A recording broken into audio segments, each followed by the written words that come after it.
G'day kids, Briggesy here on the coffee run today. I've got Sabrina Frederick-Traub, AFLW Brisbane Lions player. G'day Sabs, how are you? Hi Briggesy, it's good. Excellent, excellent. So what's new? How's work? How's life? Ready for the next season coming up?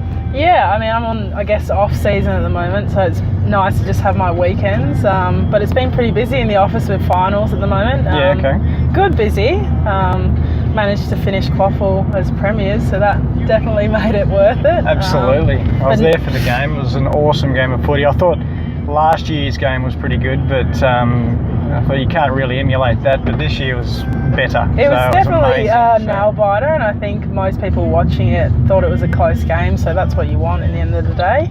Don't want it to be a blowout. Absolutely. So no, it was good, and I guess a couple more weeks and I hit the track, so just trying to take it all in really. Yeah, cool.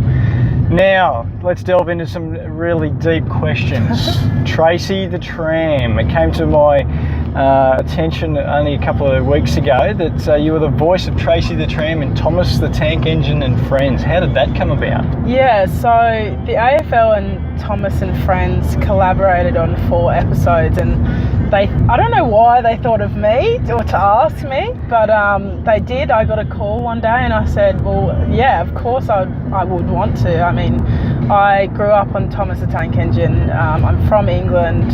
Of course, yeah. So my whole childhood, I watched it, and for me that was a pretty cool moment to tell my parents that they've asked me to voice a character. So, I mean, it's different here, I think. Some people don't understand quite why it'd be so important, but to me it's part of English culture, so yeah, it is pretty cool, and of course I said yes, and so I went on to doing a little bit of voice training, nothing too crazy because I wanted my authentic voice, and then jumped in the booth for a day and got it done, and it was pretty fun actually. Yeah, something cool. I thought at first I didn't think I would be into, but after doing it I would definitely do something like that again. Now, obviously, Thomas the Tank Engine, huge over in the UK. Would Neighbours be on the radar, perhaps? I mean, I know the UK love Neighbours over there, so what are your thoughts on that? I don't know, never say never. I love doing new things and being creative, so yeah, never say never. Well, look, enough about you. Let's get on to the umpiring side of things, because that's the whole point of coming out for the drive. Mm-hmm. Female umpires in AFL. Now, obviously, there's not a lot of them out there, and with the AFL women's, taking off, getting bigger, obviously you want to have more female umpires out there. So, would that be something that you might think of once your career is over, or something like that, or what are they like at the moment, even? I would love to see more female umpires, to be honest. You want the game to reflect society, and I think you would love to go out there and there be the same amount of females as there are males, of course, the same as in the game itself. Yeah.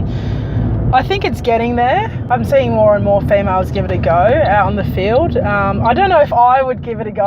It's a very hard job. Like I'm not one to say it's an easy job. I would never want to put myself in that situation. And True. Also, umpires get really fit. Like they're fitter than the players. I honestly, if they did a marathon against the players, they would win, hands down. Yeah, very true. It's very hard work, and I don't know if I'd want to do it. But yeah, no, it's I'd definitely love to see more females, of course. Yeah, it'd be great. I know there's obviously got a few goal umpires out there in the AFL at the moment. Eleni Glufta's coming through with the on the field, first female to actually officiate an AFL game, which is fantastic. Speaking of going to the games, now I know it's a touchy subject, but I want to set the scene. 30 seconds to go.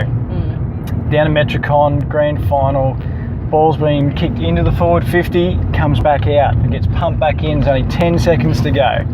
Alright, Erin Phillips grabs the footy, you've tackled her, siren goes. Was it holding the ball? Look, I think it is, and not for the general bias because it would have worked in my favour sort of thing. Like I know if it was a free kick, the pressure would have been on me 100%. Like I might have got that free kick and missed it completely, and I know that pressure would have been put on me, but I see it as she was in front of me and she ran off, and in my opinion, she had enough time to get rid of the ball. That's what I think. Do you reckon the umpire would have not paid, would have paid holding the ball had the siren not gone? You know, like you're thinking, siren's gone, it's a bit of a saviour, don't have to pay. I don't know. You know. I think in those situations, there's so much pressure to make a decision, and it had to be made very quickly. Yeah.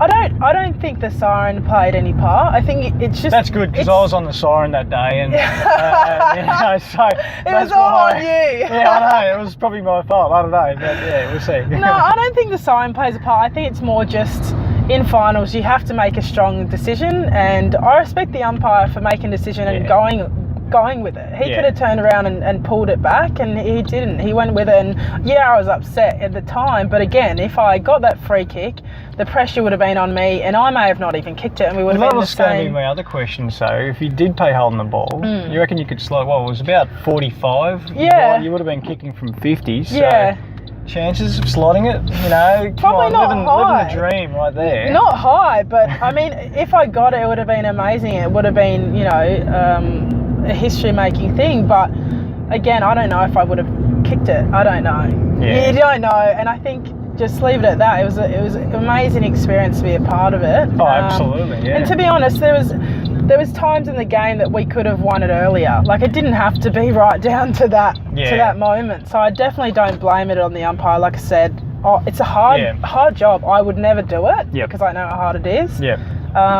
But yeah, I think personally it was, but also respect for him to carry the call through. And that's the thing, isn't it? You've got to make those split decisions, and it's got to be done. So it either goes your way or it doesn't go your way. So absolutely, it's the same as just being on the ground. You have to make decisions of where you're going to kick it, and sometimes it doesn't work out, and it may end up them kicking a goal, but you have to back yourself. Yeah, so. No, that's true.